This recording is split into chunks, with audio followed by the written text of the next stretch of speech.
I remember once thinking, just being a bit obsessed about what if you lost your mind? What if you lost your mind? What would that mean? How do you lose in?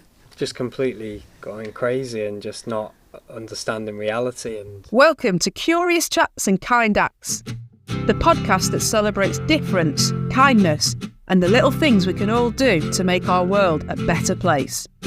Join me, your host, Sonia, co-founder of the Axe Charity, for some open, authentic and fun conversations with lots of interesting, extraordinary, everyday people who are all a little bit different. Prepare to have your curiosity piqued and your heart warmed as we explore the ways we can all make a difference in the world, no matter how small. So get ready to be inspired, uplifted and motivated to be the kindest version of yourself. Let's make the world a kinder place, one conversation at a time. Hiya, welcome to Curious Chats and Kind Acts. How are you today? Today we're going to be talking to Tom, who I know through work, and I've always admired the way he's open and vulnerable as a kind of way of living, and I wanted to chat to him to find out why. Now we talk about his mental health and how his journey has led him to start up the Wilderness Tribe, which is a social enterprise that gives people, mainly men, a positive experience in nature to improve their well-being. And quite bizarrely, he convinces me that breathing is an act of kindness. Listen to find out why. We start at the beginning where I ask him where he grew up. Wrexham, originally, a little market town in northeast Wales. Really nice town, lots to do, and you're always close to nature. You've got the Clwydian Mountains nearby, you've got country parks, and you're never far from getting out into nature, which has always been really nice. Happy home? Yeah, nice, happy home. A little bit overweight as a kid, so didn't like that. And then went to the opposite and didn't eat very much at all. Too little. And is that because, why did you feel it was an issue being overweight? Why didn't you like that? People would mention it, wouldn't they? In either a nice way or a nasty way, and you'd notice you're different. So then I went to the extreme and didn't really eat much. I just halved everything I ate over a year, more and more and more. So I dropped a lot in weight to like 8.5 stone. So it was quite... Blimey, how old were you? 18. Okay. But then I went to university and it kind of just settled me out because I think there was too much going on, took my mind off it. But when you were in that, how did your parents and friends respond? I think to begin with, people, they give you positive encouragement, don't they? Because you're losing weight, you're getting fit, you're running every day. And it's addictive, that positive encouragement, and also seeing progress as well. But it's when do you know moderation, and that's the hard thing, isn't it? How can you teach moderation to somebody? Because I've gone from one extreme of overeating to then undereating and getting results and seeing real positive feedback. It was only at a certain stage where my mum and dad said you've got to start eating now, and went to see the doctor as well. But then I found it really hard to start eating. I'd even have nightmares where I'd wake up and think I've eaten a full English breakfast or something like that. So it was actually, I'd changed my thought process as well. And yeah, it could have got dangerous. So I can see how people can fall into these sorts of traps one way or another around body image. So what, you went to the doctors, but what stopped you falling into that trap then? Or have you? I think having a good family, having the doctor just saying you've got to eat. But I think then it wasn't something many people knew about either, really. I mean, that was 20 years ago. So it was that, and especially for a young man.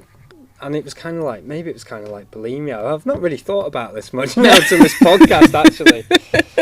But if I'd eaten loads, I'd go and do a massive run as well. Okay. But then people did say you're looking way too thin, you need to put on weight and start to... It was never where it got extremely worrying. Yeah. But it turned around at that stage, so... And so was it, isn't bulimia where you make yourself sick?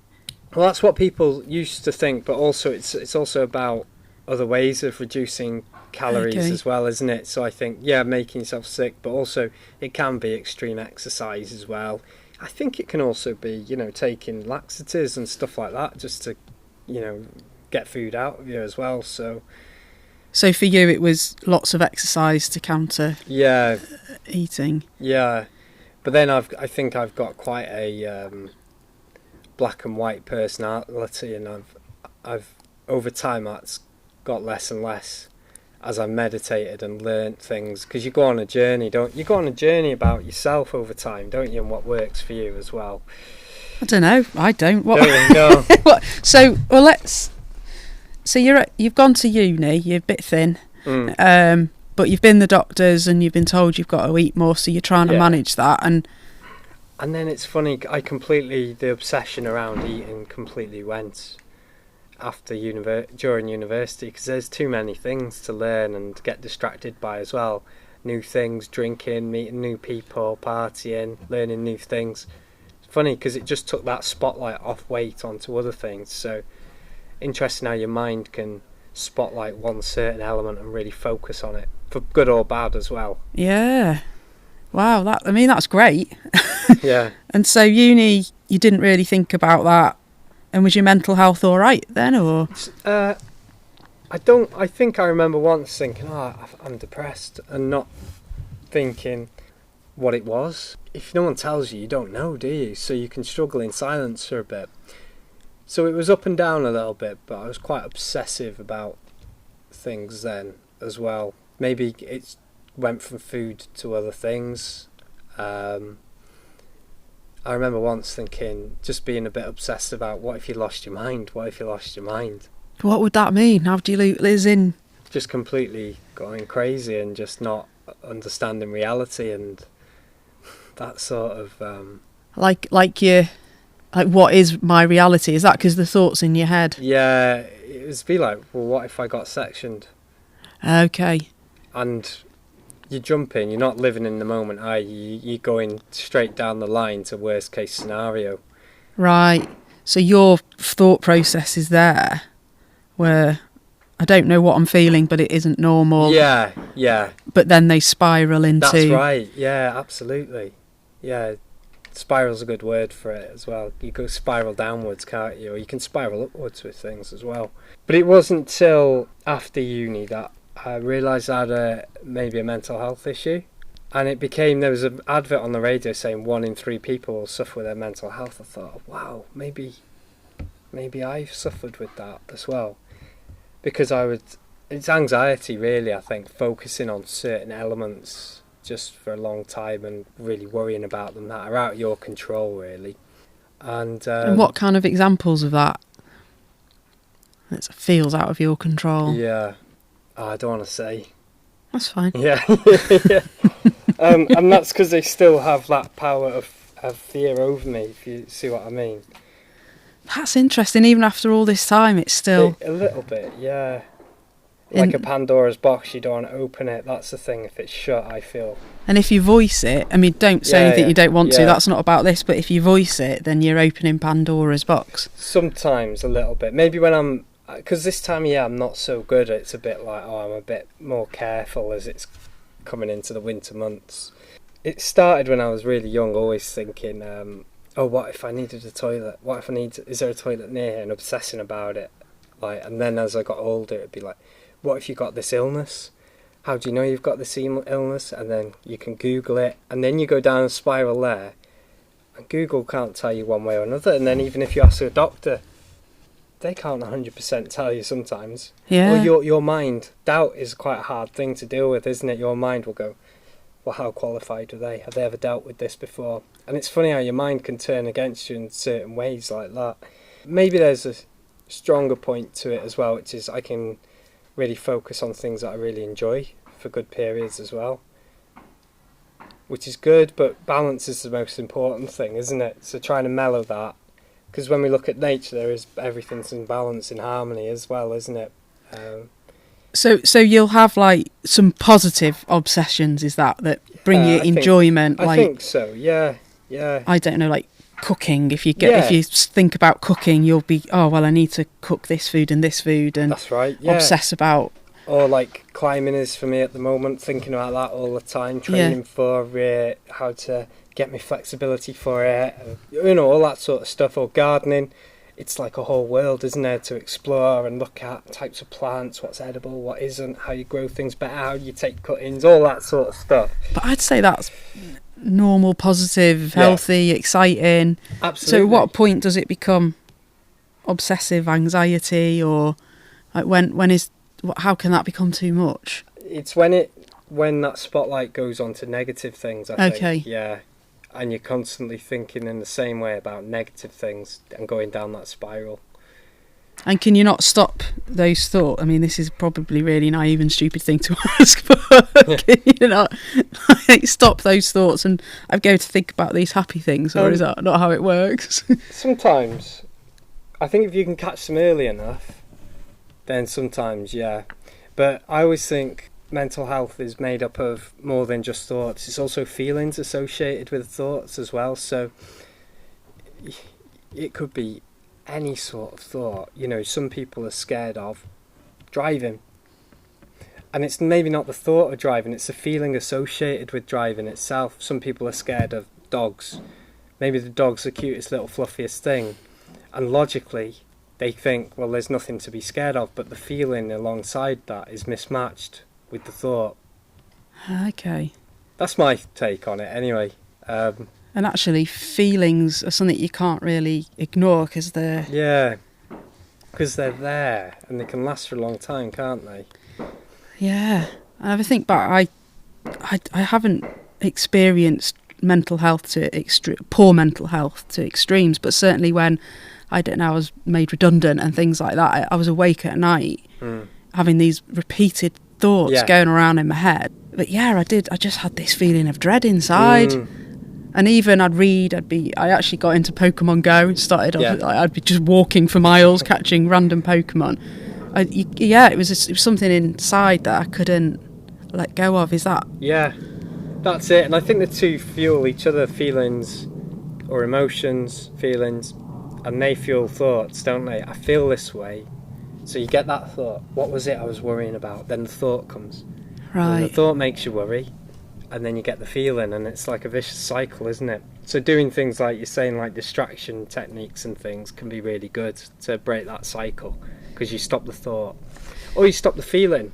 So you're at uni, or you finished uni, and you've realised that you've got something that isn't right. What did you do about that? Nothing.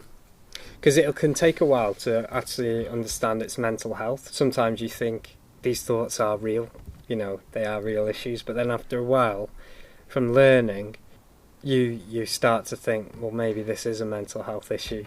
Because it doesn't present itself to everyone as you've now got anxiety. Yeah. It's probably around a thought that you've got that you think's pretty real. Otherwise it wouldn't be anxiety. Yeah. If that makes sense. You've got to think it's real and not a mental health issue. Yeah. In some instances. So that's where it got to with me, and I just remember thinking these thoughts, they can't be real. And people would say, oh, don't worry about it, you're okay. So it was an overreaction as well. So I saw a doctor. He prescribed me with antidepressants, which seemed to work actually the first time, but it's scary, isn't it? If you went to see a heart health doctor, they'd say, take this medicine, you'll be better. You should feel better. With antidepressants, they go, it may or may not work. And it takes about 3 months to 6 months before they might even work. Yeah, or see this therapist, it may or may not work. Now, if someone said, right, we're going to fly you off to Croatia at the weekend, the pilot, or the plane, the aircraft, it may or may not work. Do you know?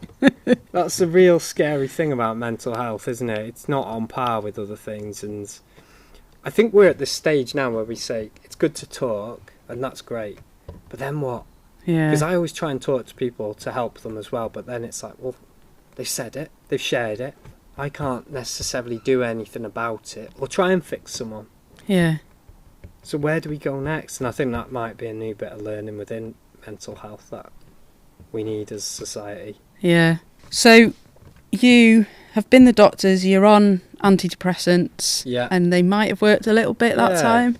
But what was a really effective medication was meditation. Okay. So this was now 10 years ago. So I started meditation. I read a really interesting little book, and I can't remember what it's called now, but it was just an introduction to meditation. And all it was just focusing on the breath. And then you realise thoughts aren't real. You know, what is real is just experience at that time as well. So you get to look at them a bit like clouds crossing the sky. Sometimes the sky will be full of clouds so you don't see the sun. But behind the clouds there's always the sun. So you start to watch those thoughts as clouds. It's certainly quite bright now, isn't it? It is, yeah. The joys of being outside in the summer. So that really helped. But then sometimes there's no one solution for people, and you might go back to struggling again and again and again. But every time it happens, you pick up new tools and new learning. And you'll come across people trying to give you new ways to cope as well, which is fine because people want to help. But you learn for yourself what works for you. Meditation worked for me. It's not going to work for everybody. Just as myriad different. Have you tried vitamin D, vitamin C, all this sort of stuff? Have you done yoga? And have you though? Have you tried it all? I've tried it all, yeah. And you've got to work out what works for you as well, haven't you? And a key thing for me was gardening as well. So being outdoors. It's funny. Just today, struggling a little bit, I was out in the garden and I was looking at some rose cuttings I took, and I've left them in the ground for like 3 weeks now, thinking I've never got a rose cutting before, they're all going to die. And I just saw a little bud on one. It took me out of my world because I was thinking about, yes, there's that one bit of growth. And it's quite nice to see nature's ability to grow and heal itself as well. Yeah. And cycles. Everything seems to happen in cycles, doesn't it? So it can either be your mental health, it can be the weather, it can be nature, but the more it can be the solar system. Everything we see happens in a cycle, doesn't it? Yeah. You're meditating and the medication seems to be working. Yeah.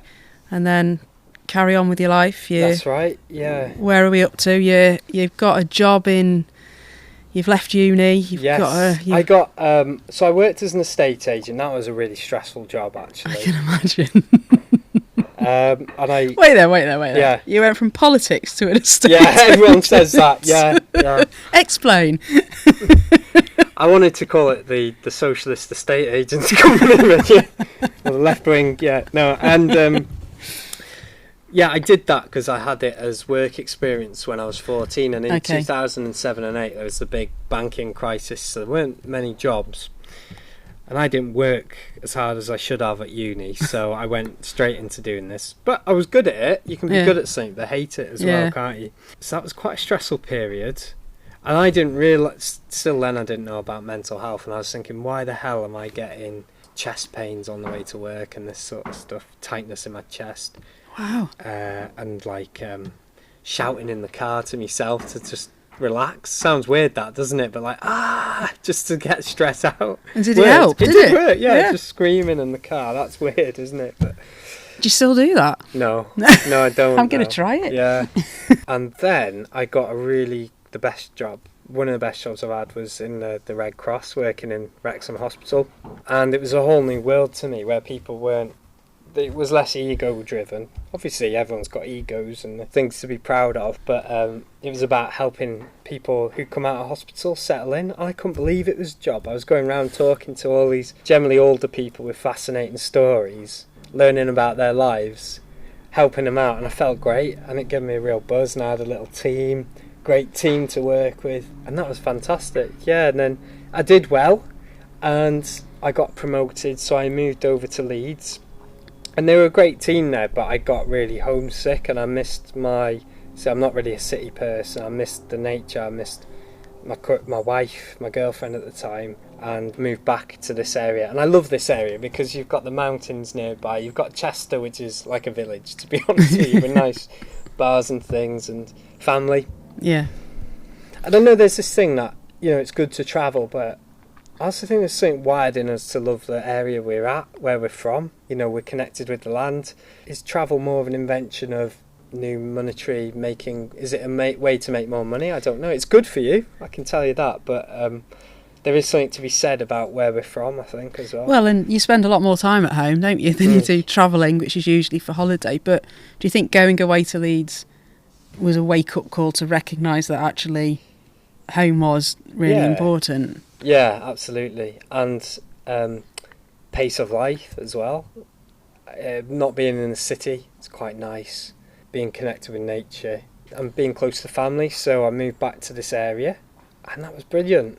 I worked in a few different social enterprises after that, settled in Chester, got engaged, and then lockdown happened. And talking to Chris, who's one of the directors of Wilderness Tribe, we just talked about, you get a bit of guilt with this, how we enjoyed lockdown a little bit. You know, that thought of there's less external pressures, there's a wider understanding of anxiety. Very selfish, but more people are feeling challenged, so you felt a wider purpose in some ways of helping other people. You're more connected with family and friends, neighbours, because you're all helping each other, which is something we often don't have time to do when we're struggling to make ends meet ourselves. And just how nice it was to connect with nature and slow down during that time, because everything slowed down. There was no cars on the roads. Yeah. It was so quiet. I know it's very difficult for some people, but we all have different experiences. But we thought, what good can we bring from this? And we thought about creating a place for people to go to use nature to improve their well-being and mental health. And that's when we decided on Wilderness Tribe. So tell us, what is Wilderness Tribe? Wilderness Tribe is a social enterprise. We're not for profit, and we work to give people positive experiences in nature to improve their well-being. So what does that mean? Save me asking it. Yeah. It means giving people worthwhile activities outdoors and giving them new skills that they can use and share with others. So it's mainly around bushcraft and gardening and other activities. We know that being outdoors can really help people, so it's about getting people outdoors, and we're just finding it's having such big impact on people's lives. And we mainly focus on men as well, because that's our experience, and we know there's a massively high suicide rate for men, and often men go undiagnosed or refuse to access traditional services. So this is a new way of boosting your mental health outside of traditional services. So our main sort of flagship thing's called the Everyman Project, and it's 8 weeks, and you come on it and you learn bushcraft, outdoor survival skills, these sorts of things. You make new friends, you learn how to make fires, build shelters, and over time you might learn to share experiences with other people, but that's not expected. We often get people coming along that don't know how to express how they feel, and I know I was like that for years and years and years. But so we use something called the compass, and you might just want to say I'm feeling north today, or south, east or west, but we define each one. So north is getting things done, you know, feeling leadership, in charge and control. East is sort of playful, spiritual, curious. South is childlike, having fun, having a laugh, playing around, you know, when you're being a bit silly sort of thing. And west is sort of introspective, focused on thinking, maybe slightly more on the anxious side of things as well. I find that most men that come along are usually north west, so they're usually getting things done but a bit on edge. Right, okay. And how many people just get by through their lives just like that? Yeah. So we find through our sessions people generally get an opportunity to go south, play around a bit, be a bit more creative, thinking out of the box, a bit more east as well. And they make new friends, and we call it a tribe because they all meet together. There's really strong bonds built as well, and the impact we're seeing is very powerful from people that have attended. So just as, or if not stronger than, medication and counselling for some people. Yeah. And it's all like about accessibility as well. It's just another way for people to access the support that meets their needs. And do you think from your, like, you've clearly done this because of your own experiences, has it helped you more than the medication and the meditation, or is it It's being part of a tribe, I think, is really important to everybody, isn't it? And now our tribes are getting smaller and smaller, particularly after lockdown, and particularly after the last 100 years as well, isn't it? Where we're not part of a big industry or factory or office now. So being part of a tribe is important. Being part of a tribe that shares your values is even more important. So Wilderness Tribe, we have some really key values, and it's about sharing those. It's really helped me, my mental health, because after the first year we started, I had once again another mental health cycle. I'll call it a cycle. That's a good way of calling it, isn't it? Because then it means it can turn around. I had a bad mental health, so I booked on the Everyman ourselves. And the other guys, they joked it was like that Undercover Boss show sort of thing.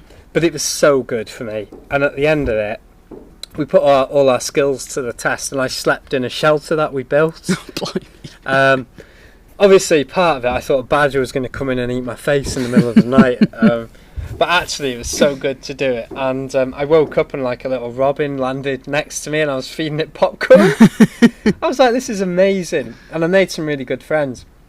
Now what's really good is knowing that I've always got wilderness tribe activities to dip into like that. Yeah. And the one I run is the gardening club in Ellesmere Port. That's really good. We do a check-in at the start, crack on with gardening, do a check-in at the end. But you can see gardening's such good medication for people, because at the end everyone's feeling more buoyant. And not everyone gardens. Some people sit and chat. Good. Yeah. Everyone has, in a tribe, everyone has something important they can offer. And I don't think society's geared up like that now, is it?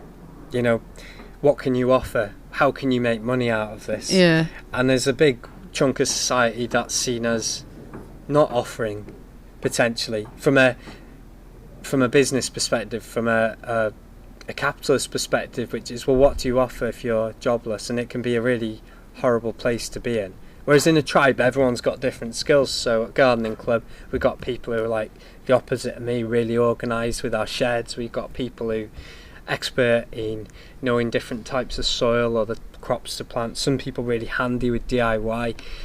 So in a tribe, a functional tribe, everyone has a value, and that's dead important to us. And I'm dead lucky we've got two other really good directors who truly believe in what we do, and they do it day in, day out. I think that whole putting a value on someone that isn't about finances or like what their job is, and like we tend to judge people by how much money they've got, what you got, a posh car, a posh house, like what job do you do? And again, that's around status, isn't it? Oh, I'm a doctor, or I'm a banker, compared to, oh, I'm a care worker. There's this kind of, whereas you go in here with a different environment totally for people, Yeah. and therefore you're reassigning roles, but it's on an equal footing. Yeah. And we're not assigning them. People find their own roles. That's the best thing. What is your inner value? And that's really good for people to discover that. And we that happens in Gardening Club naturally, because people pick up something and they get stuck in. But also on our Everyman tribe, we have a session where people share their journey to themselves or to whoever they want, and they discover their inner value. What is it through that journey as well? And that's about resilience, isn't it? What is it? That's a bit about bushcraft survival. What is it you think you bring? And do you think because you've been involved in that for a while, you can be so open about your mental health? Because it's hard. It's not an easy conversation, this, is it?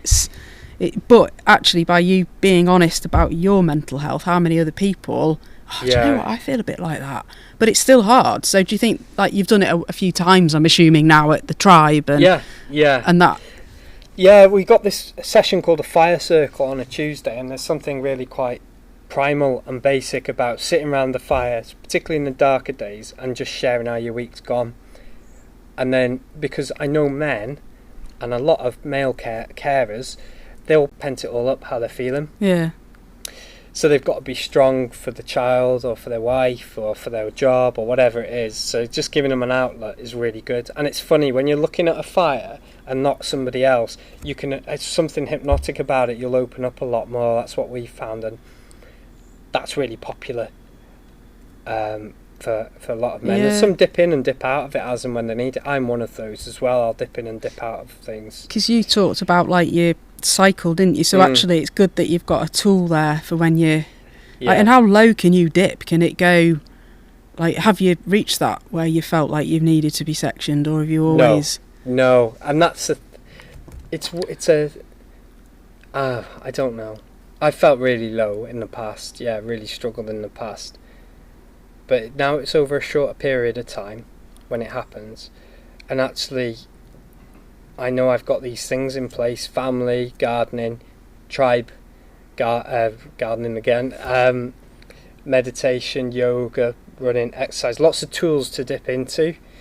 But you caught me off guard with this discussion, because I was like, oh wow, I've not really thought back so far about how things are, but I don't know.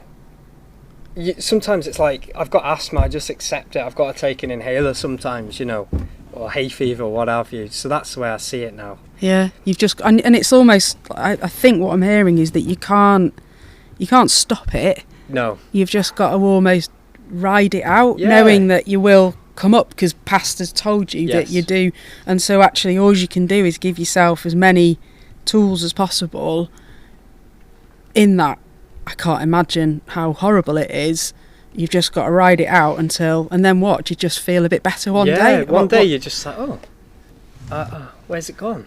Really? Yeah. And is it like a physical... A physical feeling in my chest. Everyone feels it in different places as well. I feel it in my chest. Some people feel it in their throat, in their head. Some people shake. There's all different types. And I try... The thing is, you can't outthink it. That's the thing. It's one step ahead, because it is your brain against your brain. So if you get stuck into outthinking it, it's like trying to unmuddy a pond by shaking it up all the time.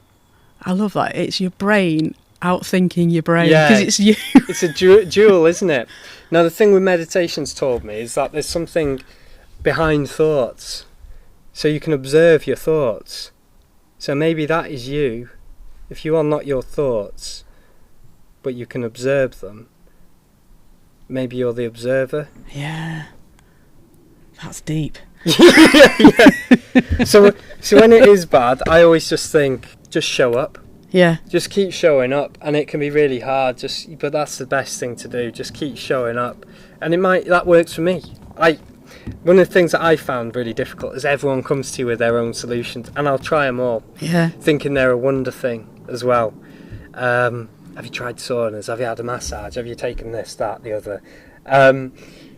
They're all nice and they all work in different ways. It's just you get to know you, don't you? Yeah. And that's what we do at Wilderness Tribe. We never give anyone solutions. And when we have the fire circle, it's about sharing. But you can share your own experiences, but we don't ask people to share solutions, because there's nothing more annoying, isn't there? Of like, have you tried not to think like that? Yeah.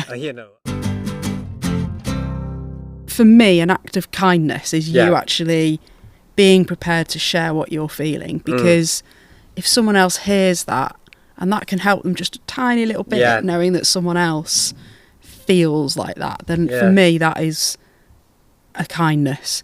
But in terms of your life, have you does anything stick out where people have either been really kind or actually really unkind? Yeah, people sharing their own stories.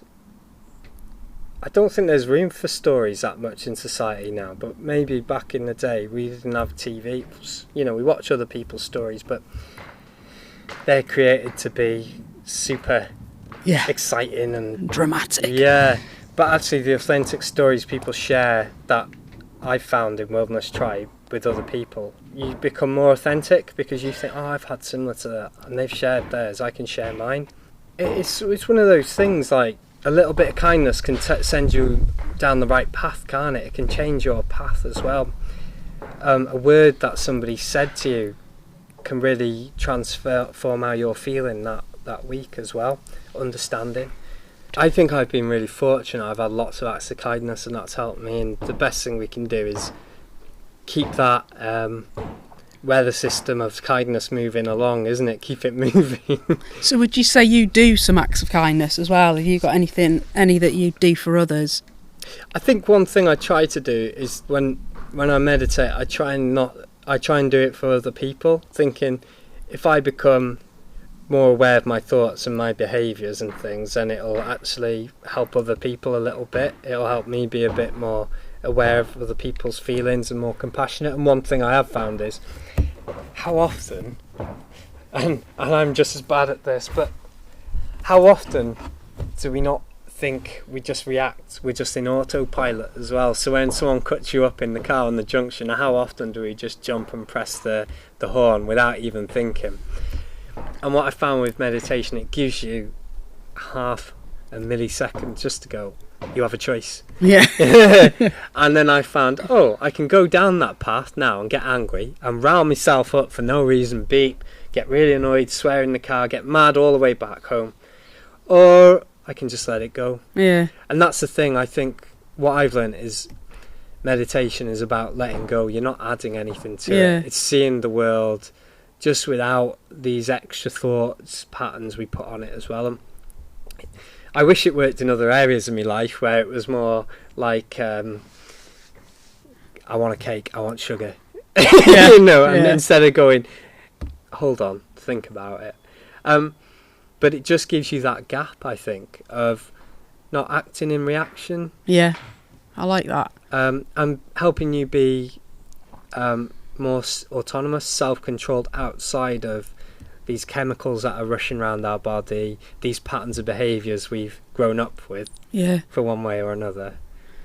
And I think, because there's something about, in order to do an act of kindness for someone else, you have to be, what you've described there as self-kindness, effectively, isn't it? By using meditation to open your mind, you are therefore in a position where you can look upwards and outwards and spot opportunities where you can interject and help. Yes. And when you're in that good headspace, it's far easier to do an act of kindness than when you're not. Yeah, absolutely. And I do think when you're anxious, it's all about you. And I don't mean that in a nasty way, but there's fear about you, something bad's going to happen, I need to fix this, how am I going to get out of it as well? So by cultivating self-kindness, you can get your way out of that a little bit as well. Sorry, I interrupted. Carry on. And just thinking about other people as well, a bit more. Getting outside of your own mind, seeing things in nature, being mindful about stuff, listening. Listening's so important. And we always talk about talking therapies, don't we? But less so listening therapies. And I find actually just to be listened to, or to listen properly to someone, is really an act of kindness, I think. I agree. So I think for me, I'm really passionate about mental health and how it's not dealt with well in society. It's still a stigma attached to it. But in terms of what could we, so you are someone that's open about your mental health, how could we as society help you with that to make you feel that you're not, would you feel that there's something wrong? Do you feel that it's a stigma? That's just my perception. I think actually it's less of a stigma now, and people don't have an issue with, you don't have to justify your mental health anymore. I think we've come a long way. You don't have to say I feel anxious because of this, that and the other, and people you say, well, how can you feel depressed if this and that, or anxious because you live this life or that life or these things. And whether things are going good in your life, you can have great things going on in your life but feel bad and sad. You can have crap things going on in your life and feel great. But that's great that you... Would you say you've ever felt discrimination, I guess, because of your mental health in a work or a social or a... because you said it's better now, but have you in the past experienced an unkindness, I guess? I had it once, and it was someone I worked with just said, because I was back at work, well, you're better now. If you're back in work, you're better. Right, okay. And that really was quite horrible. It was like, it can take a while, you don't know how well I am. And because it is totally individual, it can be hard for other people to understand as well. And we all get into it, we're all so busy. I can fall into that as well. I can think, well, you'll be alright, but trying to see things from other people's perspectives is important, isn't it? So yes, I have experienced that, but I have been very lucky that people are more and more open to it, and I found that me talking about it to people has helped them, and they've opened up about it as well. So actually, therefore, what we're saying here is that by having these conversations, so as a society, we need to be able to be open and honest and authentic. Yeah. I do think one of these things we see quite a lot is like this bravado work production culture and everything, isn't it? And it's so hard for people to see on Twitter, on social media, all these things. If you work hard, you'll get this, and strive and really grind hard to get this and that. And it's like, why? It's material. Why kill yourself? At what expense? Yeah. And I get it. Yeah, for some things it's good, but it's more about moderation. And I sometimes wonder, these people we've got that are controlling our country, our billionaires, all these famous people, why do they need more? What's driving them? And are they really happy? Are they fulfilling something that they don't have as well? Because we've got everything around us generally to make us happy. Why do we need more and more and more and more? And why do we idolise these people as well that are maybe not as balanced? Maybe that's a bit unfair of me to say, but people that maybe within politics that have had to elbow their way forward and give the best examples of values or behaviours get to the top. Why do we idolise these people in the rat race? Why is the rat race such a great race to be in? And I think, like shows like Apprentice and Dragon's Den, where it's all about making money, and it's like, can't we have the opposite of that? Can't we have is that the only value that we kind of recognise? Like, what's your dream scenario then? What is the perfect future for you? I think we're part of society, aren't we? We're all connected to each other, and I think a big thing, I think it's the biggest issue with mental health is mass inequality. I think there's just such a big difference between the rich and the poorer, right globally, right across the world. Maybe a bit more balance, because that's, when you see these tribal cultures, people in tribes, there's not one guy who's driving around in a Ferrari, is there? It's more balance. And obviously, yes, there does need to be a degree of inequality, but a fairer amount. It just seems so unfair. And when you see people parading this lifestyle or these things in front of people that would really struggle to have it, it's going to cause tensions and unfairness in society as well. So that's society in general. If we could just be a bit more balanced with income and assets and things like that, if there would be less pressure on people as well. So that's that. But then for myself, I was going to say, it's like, I asked that question thinking, I just want to eat cake, and you're trying to solve world poverty. I'm aware there's nothing I can do about that, but it's what I can do to myself and other people as well, and that's just treat people equally anyway. That's the key thing. But my idea, I just love being outdoors. I love walking, gardening. It's funny, in the winter I do struggle a lot more with mental health generally, and I love seeing people face to face, and being around people, and also being able not to talk. That sounds funny because I've just talked at you for ages and I can talk a lot, but having a space where I don't have to talk, or I can take a back seat on things and just be quiet, it's quite nice to be my full self, not just to portray the personality that's expected of me that I've developed, because that's self-made, isn't it? Yeah, it's a creation, isn't it? It's just more thoughts that have been created over time that have seemed to work to a certain extent. We all have it, don't we? So a little summary at the end. If top 3 tips are, or top tips for kindness that we've discussed. So self-kindness was definitely in there. What do you think of the 3? Okay, I think one is breath. I think breathing's really important, isn't it? Obviously. Otherwise we wouldn't be here. But wait there. I don't think we can call breathing an act of kindness, or can we? But the right type of breathing. Okay. So what I mean is, it's something I've learned. It might not work for everybody. I always say that, but when you're breathing like this, or you're breathing really shallowly, how do you think you're going to feel? I found it really useful. And you'll notice people do it every now and then. It's like this sigh that they do. I've seen it on YouTube and it was really interesting. But every few 20 minutes or so, people go like that. It's like letting the pressure out a little bit. So I found with the breathing technique, and there's lots of different ones, but they do the box breathing.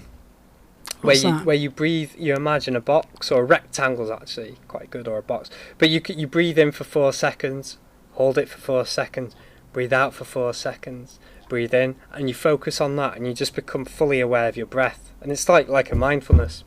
But what's really clever with this is it's affecting your physical body. So your emotions arise in your body, like I said, my chest. Well, actually, if I start change the way I'm breathing, I'm not breathing so lightly. I'm breathing more relaxed.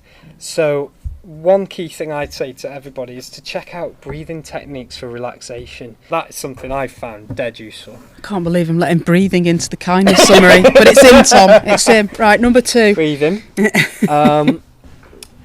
I think connecting, I know it's cliche, but connecting with nature is dead important. And you don't have to go out and garden or anything like that, but just take a moment to notice what's around you, especially when you're outside. Everything is going on around you, isn't it? We think we're like the most important thing in the universe, don't we? Like, especially when you're anxious, you're like, oh my God, everything's about me. And then you take one little look. If we have a look around us here, there's all kinds of stuff going on in this garden. There's a spider's web up there. He's struggling to get his dinner. He hasn't had his dinner, so he's probably getting a bit. There's these flowers down here that are doing fantastically in the sun as well. It just shows you things keep moving, things keep going on, there's cycles. And even in the darkest of the winter, you know that you'll see the bulbs popping through soon enough. So it gives you hope that things keep moving. So that's number 2, and what's your final one? Getting out and meeting people outside of your usual group of people is dead good to do. It broadens your horizons. I think everyone should do that. And what I love about the gardening club is there's people from all kinds of backgrounds, different lifestyles, and actually we're all the same in a way. We've had different experiences, but we're still people. We've got a lot to connect over as well. And can you imagine if that happened more in the world? People just realise, no, you're kind of like me. To be honest with you might have had a different experience or look different or act differently, but actually the human experiences that we have, they're pretty similar. So I think connecting with people outside your usual group is really nice to do. And I'll chuck in the listening into that bit there.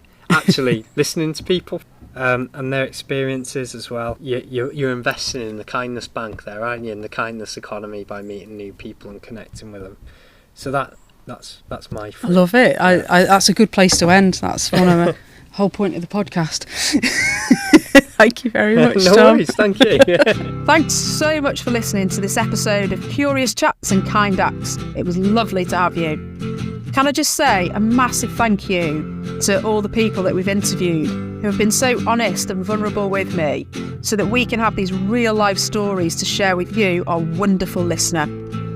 And remember, we'd love to hear what random or small acts of kindness you've been up to so that we can maybe do a few.